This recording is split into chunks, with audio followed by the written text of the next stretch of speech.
all, welcome to our channel. So I'm Shilpa Nagaraju here who will be presenting you the Indian art and culture portion of your UPSC, APFC and EOAO examinations. So this art and culture is very important from your examination point of view, and we will be giving you a series of videos which covers the entire syllabus of this APFC examination. In our previous video, we saw the art and culture of Indus Valley civilization. We discussed the different aspects of art and culture of this civilization, and we also saw some of the cities and findings of which was available in those cities, and also learned about their lifestyles, their town planning, etc.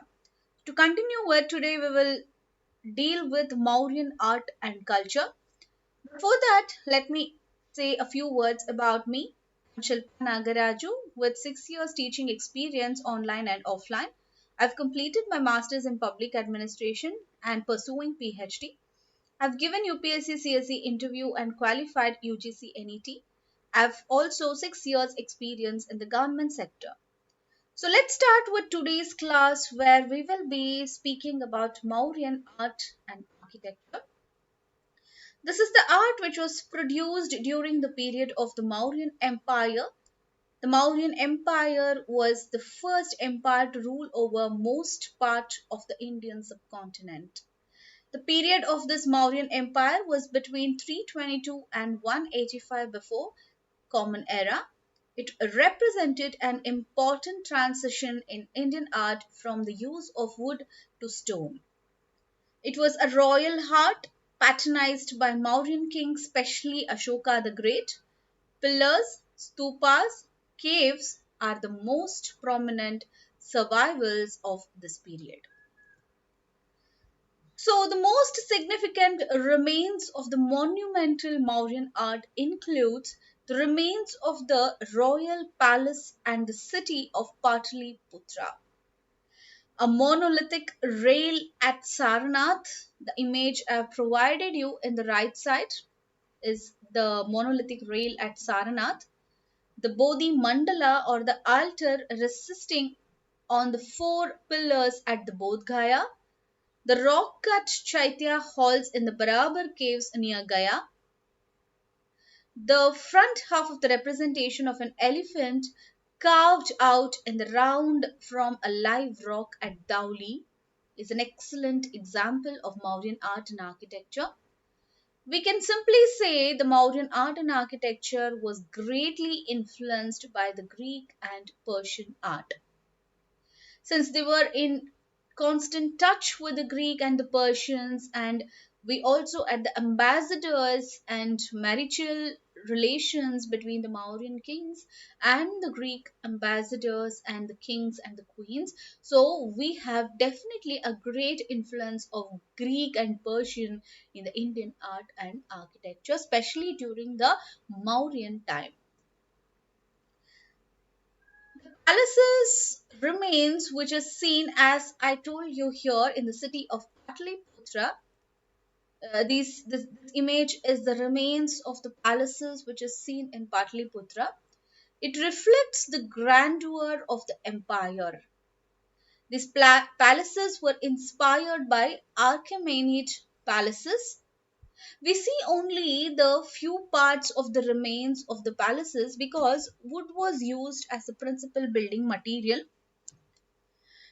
Megasthenes has written that he was awestruck and said the palaces are one of the greatest creation of mankind after seeing the palaces of the Mauryas. But unfortunately, we don't have much of the remnants of these grandeur palaces as they used wood as the principal building material. Stupas were another important constructions of these Mauryan kings. So stupas were the burial mounds which was prevalent in India from the Vedic period. In this image, you can see a stupa and the different elements which consist of the stupa. If you see, there is a torana in the front like a gateway. You have a double stairway, a stone fence around the stupa.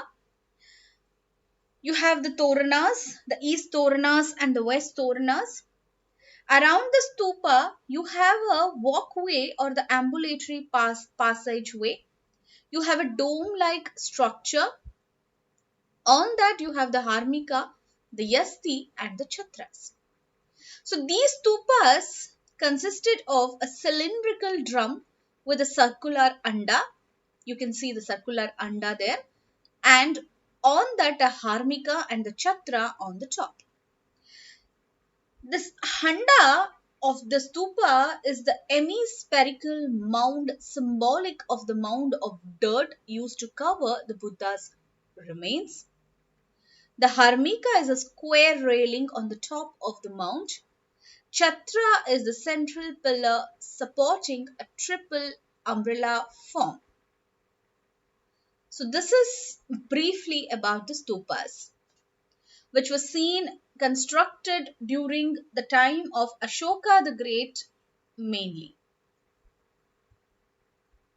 So speaking about the Mauryan architecture, the core of the stupas was made of unburnt brick.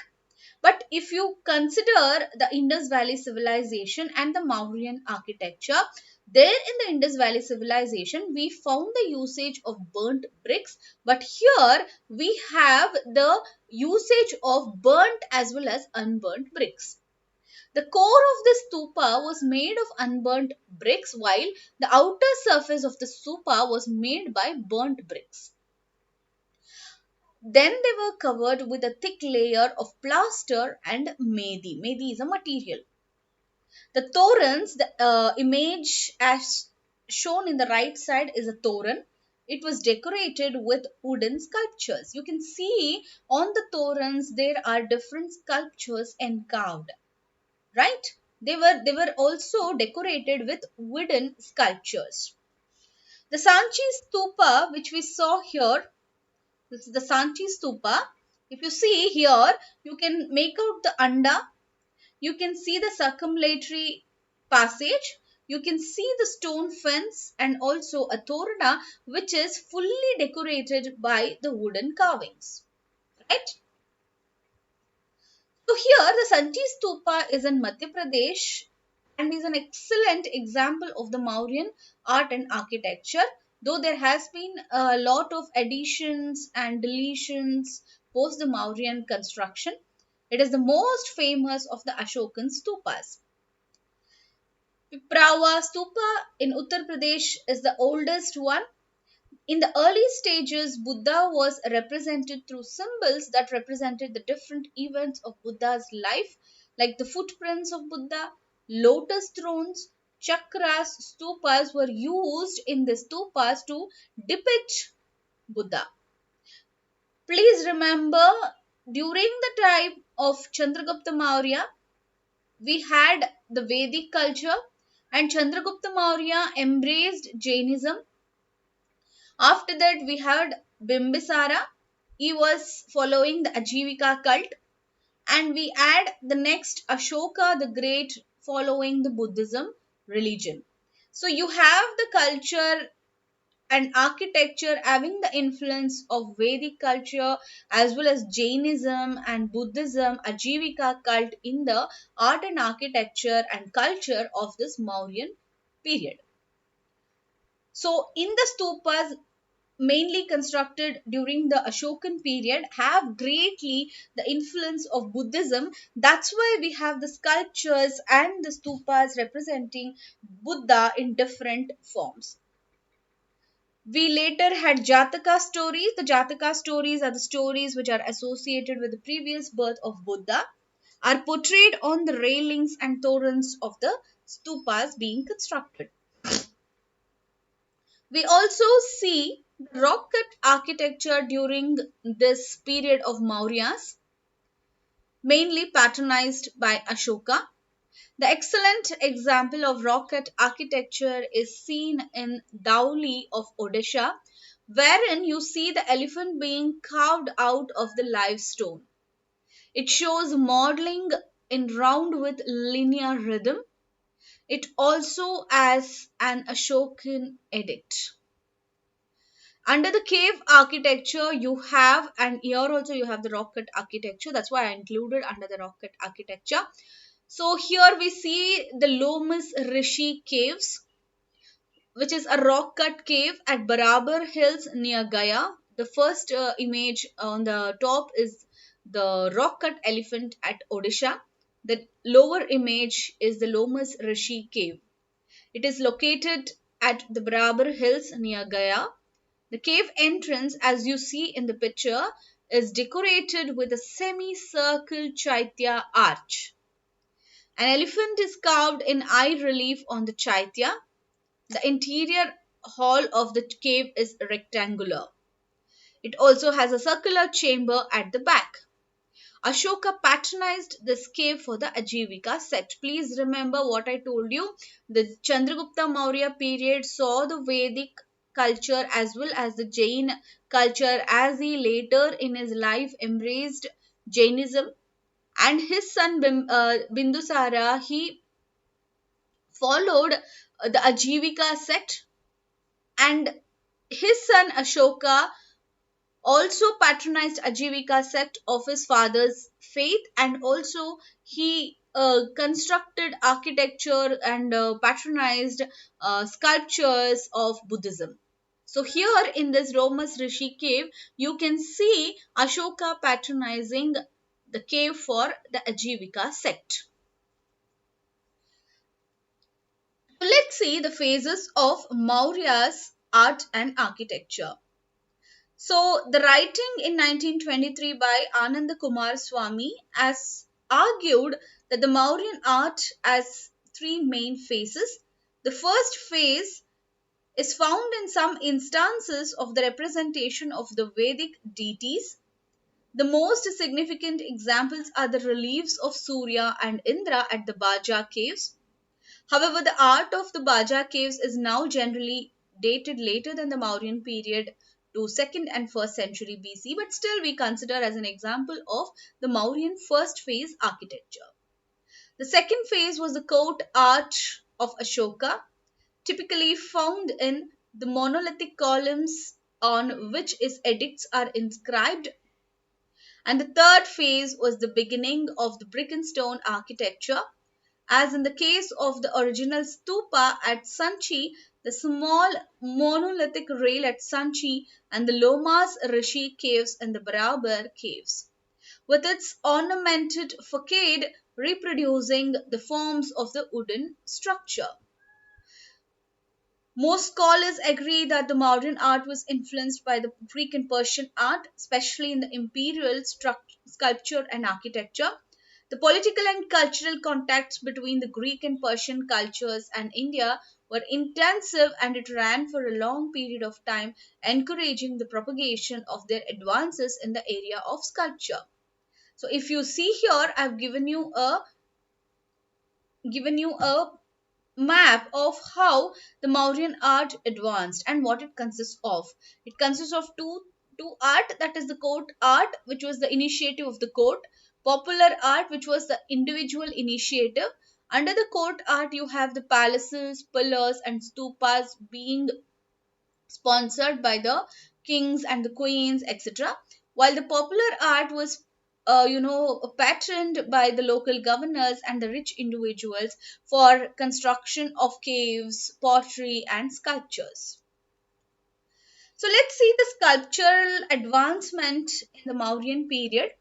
This period marked an imaginative and impressive step towards in Indian stone sculptures. Much previous sculpture was probably in wood and has not survived.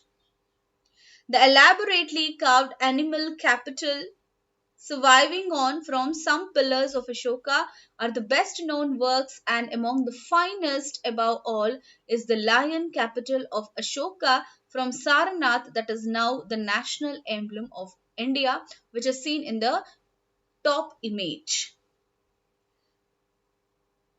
We also distinguish the sculpture between the court art and a more popular art during the Mauryan period. So the court art, as I told you, is represented by the pillars and their capitals, and surviving popular art by some stone pieces and many smaller works in the terracotta. They had this highly polished surface of court sculpture, which is famously known as the Mauryan polish. However, this seems not to be entirely reliable as a diagnostic tool for a Mauryan date, as some works from considerably later periods also have it. The Patliputra capital, 3rd century BCE, that is Perso, having the Perso Ionic strong Greek influence. Here you have this Rampurva bull capital, the detail of the abacus as you see, with two flame palmets framing a lotus surrounded by small rosette flowers. The bottom image. This is the Patliputra capital. It dates back to 3rd century before Common Era. It has a strong influence of Greek and as the influence of Perso-Ionic. Emperor Ashoka has constructed religious pillars throughout India, and usually they have used two types of stones here. One is the red and white stone, which is procured from Mathura, from the region of Mathura. The others of buff colored, fine grained, hard stones, hard sandstones. Small black spots are seen in this, and it is quarried in the Chunar near Varanasi. The uniformity of style in the pillars throughout India and throughout different parts of the country suggests that they were all sculpted by the craftsmen from the same region. It would therefore seem that the stone was transported from Mathura and Chunar to the various sites where the pillars have been found, and here the stone was cut and carved by the craftsmen. They were given a fine polish characteristic of the Mauryan sculptures. These pillars were mainly erected in the Gangetic plains. They were inscribed with the edicts of Ashoka on Dhamma or righteousness. The animal capital as a finely carved lifelike representation. Noteworthy are the lion capital of Sarnath, the bull capital of Rampurva, and the lion capital of Loria Nandangad. Okay, so let's see the popular culture of art by the local governors. On the right side, you can see a female figure which is seen in Besnagar. The work of the local sculptors illustrates the popular art of the Mauryan period. This consisted of the sculpture probably not commissioned by the emperor but by the local governors and the more well-to-do subjects. It's commonly represented by figures such as the female figure of Besnagar, the image which I have shown here, male figure of Parkam, and the whisk bearer from the Didarganj. Technically, they are fashioned with less skill than the pillar capitals. They express a considerable earthiness and physical vitality. You already saw the stone elephant at Dowley. It's also carved by the local craftsmen and not by the court-based artists who are responsible for these animal capitals. Capitals were by the skilled artists. By this Dowley and this female figure, what I'm showing you here, they are not by the skilled artisans. Okay. So let's go to the next one, that is the terracotta figurines. The popular terracotta objects of various sizes have been found at the Mauryan sites and also elsewhere. They are probably the most numerous Mauryan works of art. They were made by the local people who may not have been specialists, but for example, potters with a sideline that are very difficult to date if not recorded as coming from an identifiable archaeological context. Many are regarded as pre-Mauryan, but a continuation of the tradition of making the mother goddesses in clay. We can see this mother goddess in the Indus Valley civilization if you recall my last class. So that is also seen in the terracotta figurines. This dates back to prehistoric period and is revealed by the discovery of these objects that Mauryan levels during the excavations at Achittara. They are found more commonly from Patliputra to Taxila. Many have stylized forms and technically they are more accomplished in that they have well defined shape and clear ornamentation. Some appear to have been made from molds, yet there is little duplication. Terracottas from Takshashila consist of DT, figures, toys, dies, ornaments, and beads. So many animal figures are probably used as toys by the children. So these are the terracotta figurines which we got from the Mauryan times. The female terracotta figure, we have the mother goddess from Mathura which dates back to 3rd century BCE.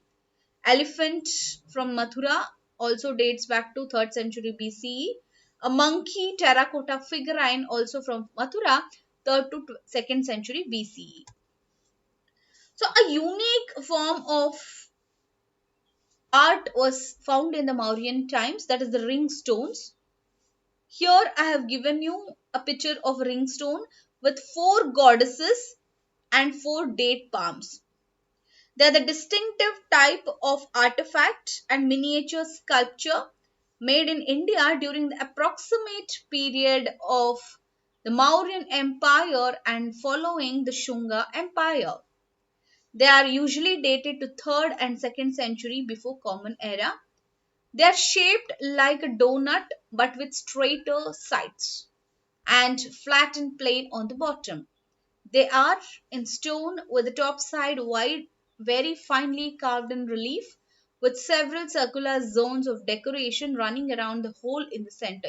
If you can see the image here, it's like a donut, and in the center, around the center hole, you see many carvings niched out there, right? When complete, there are about 2.5 to 4 inches across. The designs vary, but all examples are finely carved despite their small sizes. A number of components appear in a variety of variations. Typically, the innermost zone, as you see, it runs down the sloping sides of the hole. It has standing female figures. They are often nude or nearly so, but they have decked with jewelry and elaborate hairstyles with trees in between them.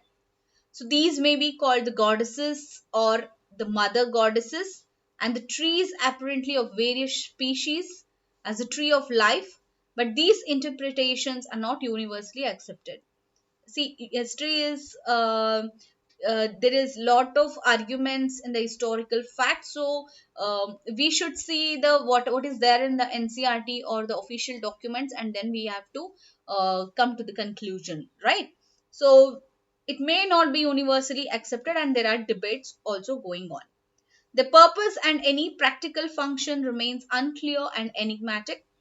They may have a specific religious purpose or a more general one promoting fertility or being used to make jewelry by hammering the metal foil over the designs. About 70 have been found, many only as fragments, and in 2014 we find a ring stone in Thailand. This is the first from outside the Indian subcontinent, and it is assumed that this ring stone was imported from India. Next is painting. It is clear from Megasthenes that the Mauryans had painting of some quality, but no examples have survived, unfortunately. Many centuries later, the paintings of the Ajanta caves, this is the painting of the Ajanta cave which I have given you here in the slide. The oldest significant body of Indian painting is seen in Ajanta caves, and it shows there that there was a well developed tradition which may well stretch back to the Mauryan age. The architecture, as we discussed, is a second transition to use the brick and stone, but wood was still the material of choice. Kautilya in Arthashastra advises the use of brick and stone for their durability, but yet he devotes a large section to safeguards to be taken against conflagrations in wooden buildings, indicating their popularity. The Greek ambassador of this time, that is Megasthenes, has mentioned that the capital city of Patliputra was encircled by a massive timber palisade perforated by holes or slits through which archers could shoot. So it is evident that the palaces were made of this wooden structures. And in the first image itself, I showed you the remains of one of the buildings, a 80 pillared hall at Kumrahar, and it is of particular significance as it is considered as the palace. Okay, it is more or less similar to an Ashokan pillar, smooth, polished, that is the Mauryan polish, and made of grey Chunar sandstone. Many stupas like those at Sanchi, Sarnath, and possibly Amravati stupa were originally built as brick and masonry mounts during the reign of Ashoka, but most of them were innovated many times, which leaves us with hardly a clue of how the original structures were. Next important topic is pottery. As you see in the images, it is blackish and it is quite shiny. So the use of potter's wheel became universal during the Mauryan period. The pottery associated with the Mauryan period consists of many types of ware, but the most highly developed technique is seen in a special type of pottery which is known as the Northern Black Polished Ware, NBP. It was a hallmark of the preceding and early Mauryan periods. The NBP ware is made of finely levigated alluvial clay, which, when seen in section, is usually of a grey and sometimes of a red hue. It has a brilliantly burnished dressing of the quality of a gaze, which ranges from a jet black to a deep grey or a metallic steel blue. Occasionally, small red-brown patches are apparent on the surface. It can be distinguished from other polished or graphite-coated red wares by its peculiar lustre and brilliance. So this ware was used largely for dishes and small bowls. It is found in abundance in the Ganges Valley. Although NBP was not very rare, it was obviously a more expensive ware than the other varieties. Since this NBP were occasionally found riveted with copper pins, indicating that even a cracked vessel in NBP ware had its values. Next topic is coins, and you can see the silver punch marked coin of the Mauryan Empire with symbols of wheel and elephant, which dates back to 3rd century BCE here. The coins issued by the Mauryans are mostly silver and a few copper pieces of metals in various shapes, sizes, and weights, and which have one or more symbols punched on them. The most common symbols are the elephant, the tree in the railing symbol, and the mountain. The technique of producing such coins was generally that the metal was cut first and then the device was punched. These symbols are said to have either represented the royal insignia or the symbol of the local guild that struck the coin. Guilds are the groups of merchants. Okay, some coins at shroff or the money changer marks on them, indicating that older coins were often reissued. The alloy content closely resembles that specified in the Arthashastra, based on its identification of the symbols on the punch marked coins with certain Mauryan rulers are being found here. The alloy used was copper, cruder, fabric, etc. So this indicates that there was a fiscal crisis in the later Mauryan period. However, his method of analysis and the chronological identification has been questioned. So, we saw the coins, pottery, architecture, painting, ringstones, terracottas, sculpture, and the phases of the Mauryan art and architecture, rock cut architecture, cave architecture, and the stupa architectures, palaces, and the remains of the Mauryan art and architecture today in our lesson. In our next class, we will see the post-Mauryan developments in art and architecture. So thank you so much, and please subscribe to our channel and keep watching the videos, and we cover the entire syllabus prescribed for the UPSC, APFC, EO and AO examinations. Thank you.